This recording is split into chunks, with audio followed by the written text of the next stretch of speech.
In part 1, we followed the crime of knowledge. In part 2, we watched the flood reset. In part 3, we stepped into divine politics, jealousy, worship, and control. Tonight, we move into what those systems do when they feel threatened. Because across cultures, when someone shows up to awaken people, to free people, to expose hypocrisy, to bring light into a system built on fear, the system almost always reacts the same way. First it laughs, then it argues, then it labels, then it punishes, and if that doesn't work, it kills the messenger. Tonight we're not asking who is God in the abstract, we're asking a more practical question. Why do societies execute their awakeners and then call it righteousness? Let's talk about the Liberator Pattern, and let's talk about the Scapegoat machine. Start in Greece. Prometheus gives humanity fire, and he's chained to a rock to be eaten alive on repeat.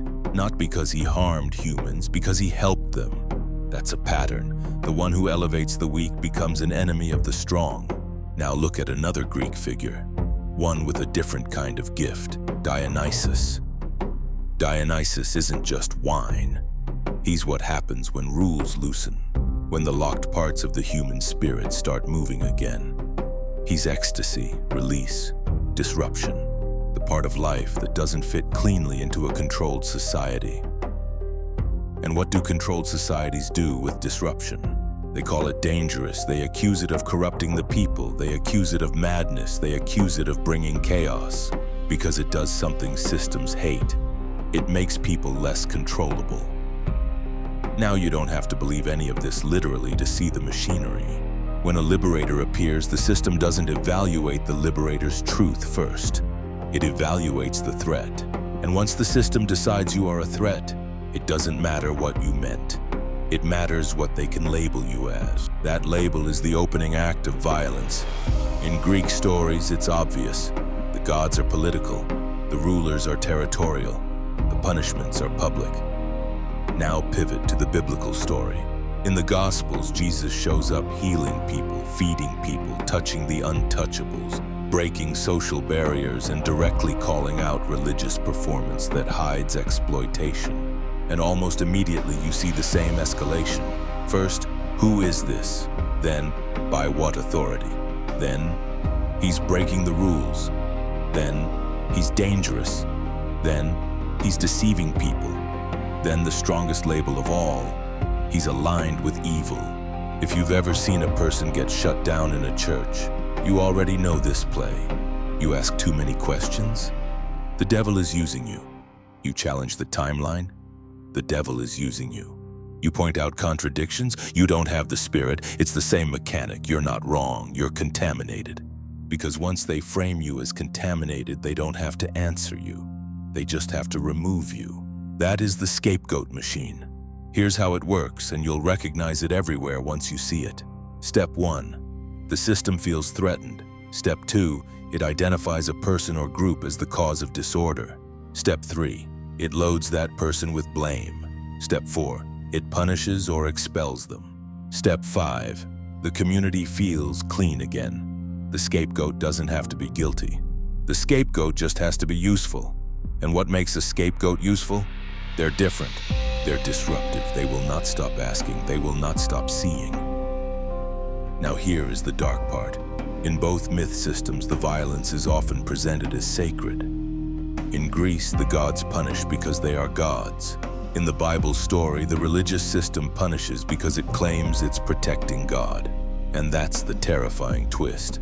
Sometimes the system that kills the liberator believes it's doing the righteous thing.